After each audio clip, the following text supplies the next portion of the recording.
Alors par les temps de crise que nous traversons, que ce soit en France, en Ukraine ou dans bien d'autres pays du monde, l'espérance peut être une notion difficile à toucher. Peut-on encore espérer quand tout s'effondre, quand la guerre traverse des pays, quand la crise climatique nous annonce une fin prochaine de la planète? C'est la question que nous nous posons aujourd'hui. Nous avons posé nos micros ici au sanctuaire Notre-Dame de Montligeon. Nous sommes dans l'Orne avec Don Paul Denisot. Bonjour. Bonjour Guillaume, bonjour à tous. Alors vous êtes le recteur de ce sanctuaire dédié à la prière pour les défunts. Peut-on encore espérer quand tout s'effondre? Peut-être avant de nous lancer dans cette grande question, définir les termes. L'espérance, c'est pas l'espoir et c'est encore moins l'optimisme. Non, alors l'optimisme c'est une nature et c'est beau d'avoir une nature optimiste, c'est un caractère. Vous avez des personnes qui ont eu ce cadeau-là de naître avec un caractère plutôt optimiste, tant mieux, c'est un cadeau et puis ça fait du bien autour de soi. Vous avez ensuite l'espoir. L'espoir c'est une passion, c'est-à-dire c'est un sentiment, c'est un tremblement de l'âme devant un bien qui nous est promis mais un bien dur, donc on l'espère et c'est une réaction instinctive, alors qui peut être humanisée mais c'est déjà une réaction vraiment de notre nature humaine. Et vous avez la vertu dont nous allons parler aujourd'hui qui est en fait la vertu du combat, une des plus grandes vertus, une vertu théologale, c'est-à-dire qu'elle est donnée par Dieu, et c'est l'espérance, c'est d'espérer la vie éternelle en s'appuyant non plus sur ses forces, mais sur le Seigneur. Quand vous dites, Don Paul, qu'elle est donnée par Dieu, et à la fois vous nous parlez d'un combat, est-ce que c'est pas paradoxal ? Mais non, parce que dans les dons de Dieu, il y a les deux. Ce qui est beau avec les dons de Dieu, c'est que Dieu nous fait des dons, mais pour que nous les cultivions, pour que nous y répondions. Et donc il y a cette rencontre entre le don d'abord donné par Dieu, comme le don de la foi, mais ensuite c'est le consentement de l'homme. Le don de la charité, mais c'est à moi aussi de mettre cette charité en acte dans ma vie. Le don de l'espérance, et c'est à moi de poser aussi des actes d'espérance pour grandir dans l'espérance. C'est-à-dire que c'est une coopération de l'homme avec la grâce de Dieu. Est-ce qu'il n'y a pas quelque chose de subjectif dans cette question de l'espérance et du combat pour l'espérance? Parce qu'il y a des gens qui vivent en France, on est dans un pays où tout va relativement bien, confortable, la paix est là, malgré certaines tensions. Et il y a des gens qui désespèrent et on peut trouver d'autres personnes qui sont dans les mêmes situations, mais qui sont en Ukraine sous les bombes ou en Afrique ou qui crèvent de faim et ils ne désespèrent pas. Quelle est la place de la subjectivité dans cette question de l'espérance? Alors elle est importante et effectivement l'espérance elle dépend des épreuves que nous vivons, mais chaque épreuve est mon épreuve. Effectivement en Afrique il y a quand même aussi parfois cette espèce de résignation de nos futurs en fait, de déclassement, on le sent, enfin moi je l'ai senti récemment en allant en République démocratique du Congo, il y a une très forte espérance, mais le combat de l'espérance est rude quand même, quand vous avez des coupures d'électricité régulièrement à Mbuji-Mayi, quand vous n'avez pas forcément d'eau, qu'il y a une crise du blé qui s'annonce, il y a des inquiétudes. Nous aussi en fait en Europe, il y a des épreuves. Bien sûr que nous avons la chance, la grâce, vraiment c'est un cadeau de vivre, nous en France dans un pays en paix. Encore qu'il y a des fractures sociales, encore qu'il y a des solitudes. Et aujourd'hui, il y a beaucoup de désespérance dans la solitude en fait. La solitude crée beaucoup de désespérance. Et chacun mène son combat. Enfin, nous avons tous notre combat de l'espérance à mener. Et donc en fait on ne peut pas dire qu'il y a des personnes qui peuvent désespérer et d'autres qui n'ont pas le droit de désespérer, des personnes qui sont tellement dans la misère qu'ils ont le droit de désespérer et d'autres où ce serait plus relatif. Non, moi je m'en étais rendu compte quand j'étais parti à Calcutta pendant 3 mois. Je m'étais dit, il faut se mettre au service de la pauvreté qui est âpre, hein, les sœurs de Mère Teresa, quelle grande femme, et les volontaires qui les aident, bravo. Mais en fait là-bas je me suis dit, mais oui, il manque de plein de choses, ils meurent dans les rues. Mais en fait, nous aussi, nous avons une forme de désespérance. En Europe, en France, on consomme des anxiolytiques. Donc il y a une autre forme de souffrance, une autre forme de pauvreté et une autre forme de combat d'espérance. On vous comprend quand vous nous dites que l'espérance est un don de Dieu. et que c'est malgré tout une coopération entre l'homme et Dieu. Est-ce qu'on peut parler de lâcher prise de la part de l'homme pour accueillir le don de l'espérance par Dieu? Oui, mais c'est pas un lâcher prise abstrait, comme on peut le dire parfois dans les écoles de zen ou de développement personnel. Je lâche pas prise pour m'effondrer. En fait, je ne m'appuie plus sur mes forces, mais sur le Seigneur. C'est ça, on parle plutôt d'abandon à la divine providence. Ça veut dire quoi? Ça veut dire d'abord qu'il y a un acte de foi derrière. Vous avez parlé tout à l'heure de la crise climatique, et effectivement aujourd'hui, moi j'entendais récemment des jeunes de la génération Y et Z avec cette peur-là. Mais en fait, je ne suis pas sûr que ce soit tant la peur de la crise climatique, même s'il y a effectivement des inquiétudes à avoir, qu'une peur de l'avenir en général. Et nous, notre espérance, c'est que l'avenir appartient à Dieu. Est-ce que j'y crois ou pas? Est-ce que je crois que Dieu est maître des temps et de l'histoire et qu'il a le dernier mot sur l'histoire? L'espérance, elle commence par un acte de foi. Oui, moi je crois qu'à la fin, le Seigneur va tout récapituler. Je crois au retour du Christ en gloire. Je crois mon espérance, elle s'appuie sur cette foi. Et elle s'appuie non seulement sur cette foi que Dieu a le dernier mot sur l'histoire des hommes, depuis le matin de Pâques, et elle s'appuie sur une deuxième dimension, cette espérance, qu'il est là, que le Christ est dans ma vie et moi je suis avec vous tous les jours jusqu'à la fin des temps. Donc si Jésus est avec moi aujourd'hui, quelles que soient les dures épreuves que je peux traverser et qui peuvent troubler mon cœur, c'est légitime, ben voilà, le Seigneur est là. Et si vous voulez, l'espérance, elle s'appuie d'abord sur un acte de foi. Mieux vaut compter sur Dieu que de compter sur les hommes. Et aussi cet acte de foi, si je comprends bien, de dire que nous ne sommes pas seuls. Non, jamais. Jamais. Et en fait, c'est même regarder ma vie dans la foi. Je regarde les martyrs du Japon, des jeunes de 12 ans qui sont crucifiés, des catéchumènes, des prêtres. Voilà, on crucifie toutes ces personnes qui donnent leur vie pour le Christ parce qu'ils ne veulent pas renier le Christ. À vue humaine, c'est un échec. Je regarde Saint Maximilien Kolbe qui donne sa vie dans le bunker de la faim. Si on y réfléchit un peu, c'est un échec. Le type va donner sa vie. C'est beau, hein, c'est un bel acte d'amour, mais de toute manière, lui va... Enfin, même si le laïc polonais en question aura la vie sauve, mais lui, il va mourir dans le bunker de la faim, c'est lamentable.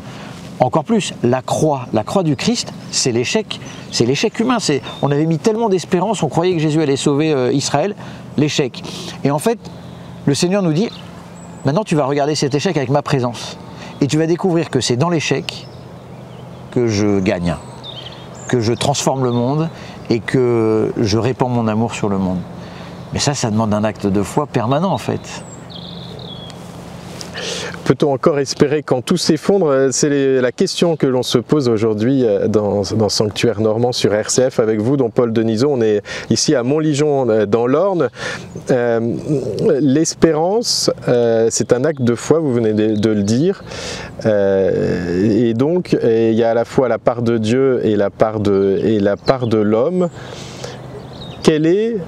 Très concrètement, la première chose à faire quand on désespère, alors après on l'a vu, hein, le désespoir c'est relatif aussi, les causes peuvent être variées, mais quand on désespère, quand on se replie sur soi et qu'on n'arrive plus justement à goûter, à s'accrocher à cette espérance, le chrétien ou celui qui essaie de l'être, que doit-il faire entre guillemets ? Alors, vous manifestez d'abord une chose importante, c'est que l'espérance, quand vous le dites, quand vous la présentez comme ça, c'est la vertu de combat, c'est pas une vertu de « j'espère tout va bien ». L'espérance, elle se révèle en fait dans les épreuves que nous pouvons vivre, dans la mort d'un enfant, dans la mort d'un conjoint, dans un échec professionnel ou dans une descente aux enfers, alcool, divorce, chômage.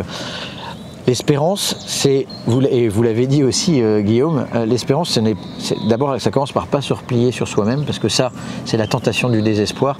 L'espérance, c'est crier vers Dieu. C'est crier, voilà, je souffre, je lève les yeux et je parle au Seigneur et je lui crie ma colère, je lui crie mon incompréhension, je lui crie mes doutes. C'est tout ce que nous avons dans la tradition des psaumes. Mon Dieu, pourquoi m'as-tu abandonné? Le psaume qui finalement se transformera par un psaume de remise de confiance dans le Seigneur. C'est Seigneur, où es-tu? Regarde le monde, regarde les injustes, c'est les impies qui triomphent. Et en fait, c'est beau que ce cri humain, c'est une prière. Donc l'espérance, elle commence par là en fait. Reconnaître ce qui traverse mon cœur et le crier vers Dieu. C'est gueuler vers Dieu, je pense, d'abord le premier acte d'espérance. Ce qui permet d'être en présence de Dieu. C'est déjà me dire que je ne suis pas seul et je parle à quelqu'un, et quelqu'un qui connaît en fait. Alors, j'ai besoin de lui redire, mais il sait ce que je traverse. Et ça, c'est dans une deuxième étape. Seigneur, oui, c'est horrible, mais tu es là. Et je ne veux pas lâcher ta main, même si je ne sens pas ta présence, même si je sens... même si c'est crier, c'est Saint Pierre. Vous savez, Saint Pierre qui marche sur les eaux et qui tout d'un coup coule. Il a ce dernier cri, sauve-moi, Seigneur, sauve-moi. Et Jésus le récupère. En fait, c'est ça. Ou alors ce père dont l'enfant est malade et qui lui dit Seigneur, je crois, fais grandir en moi la foi. Viens aider mon peu de foi. C'est le père c'est Jaïr avec sa fille. Sa fille est en train de mourir, il quitte tout. Il faut être désespéré quand même, tout quitter pour aller chercher Jésus. Il n'y a plus rien. C'est-à-dire que moi, à sa place, je serais resté au chevet de ma fille. Et il tente le tout pour le tout. Et viens voir ma fille, elle est à toute extrémité. Et à ce moment-là, on vient lui dire mais non, elle est morte, ne dérange plus le maître. Et je lui dis non, ne crains pas, crois seulement. Don Paul Denisot, aujourd'hui on est au sanctuaire de Montligeon, on est dans cette bien belle région du Perche, on a la chance d'avoir du soleil. Finalement, bon, c'est très rapide, mais on n'aurait même pas besoin de l'espérance tellement on est bien. Quel est le lien entre l'espérance et la difficulté, l'espérance et le désespoir? On peut imaginer, peut-être que je fais fausse route, mais qu'un Adam et une Ève qui sont dans le jardin du paradis, finalement, ils sont tellement comblés qu'ils n'ont pas besoin d'espérance. Voilà, le lien entre le désespoir et l'espérance. Alors l'espérance, c'est aussi la vertu du désir. C'est-à-dire que nous avons en nous des profonds désirs, et même Adam et Ève avaient en eux, même s'ils n'avaient pas péché, ils auraient eu ce profond désir de Dieu, qui est de vivre avec Dieu. En revanche, l'espérance, elle est devenue âpre depuis le péché, depuis l'entrée dans le monde de la souffrance. Et l'espérance, elle se manifeste d'abord justement dans ces épreuves qui nous tombent dessus, que nous n'avons pas choisies, nous en parlions tout à l'heure. Bernanos disait l'espérance, c'est le désespoir surmonté. L'espérance, c'est vraiment la vertu qui me permet de tenir quand tout s'effondre. Tout humainement s'effondre. Mon épouse est malade, mon fils est malade, j'ai perdu un enfant, toute ma vie s'effondre. L'espérance, c'est la seule vertu qui me permet qui me dit rassure-toi, j'ai vaincu le monde, tout a un sens. Tout a un sens. Mais alors c'est pour ça, il faut vraiment s'en remettre à quelqu'un de beaucoup plus grand que nous.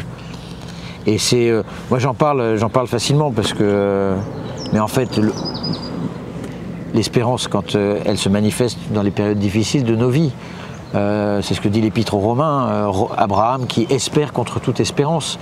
Et ici à Montligeon, moi tout ce que je dis en fait finalement c'est contempler les champions d'espérance qu'on rencontre.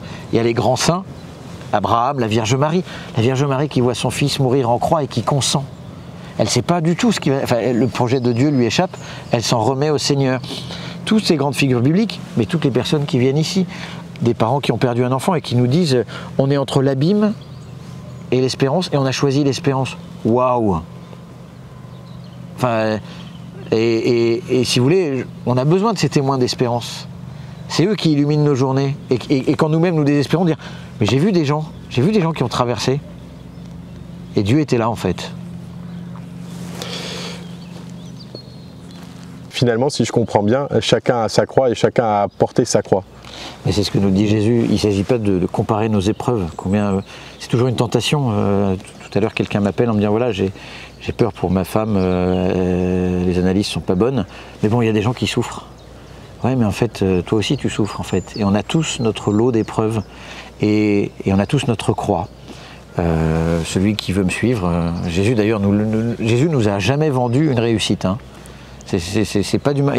Jésus nous dit celui qui veut me suivre, qui vienne à ma suite, qui prenne sa croix et qu'il me suive, qu'il renonce à lui-même. Et en fait, c'est porter chacun notre croix, notre vie quotidienne, notre fardeau, en nous rappelant que la croix qui nous sauve, la croix d'où jaillit l'amour, d'où jaillit la vie, d'où jaillit l'espérance, c'est la croix du Christ. Et que nous allons célébrer vendredi saint. À vue humaine, c'est un échec. Sous le regard de Dieu, c'est le salut qui se manifeste. Et donc toutes nos croix, les regarder à la lumière de la croix du Christ. C'est dans ma croix que le Seigneur me sauve. C'est dans ma croix qu'il permet aussi mystérieusement, mais c'est un mystère devant lequel on avance timidement, c'est dans ma croix que le Seigneur fait jaillir l'amour. Et ça, c'est très mystérieux. Un grand merci, en tout cas, Don Paul Denisot, de vous être arrêté sur RCF pour nous parler de cette espérance et de ce combat de l'espérance qui nous mène à Dieu. Merci beaucoup. Merci Guillaume, merci à tous.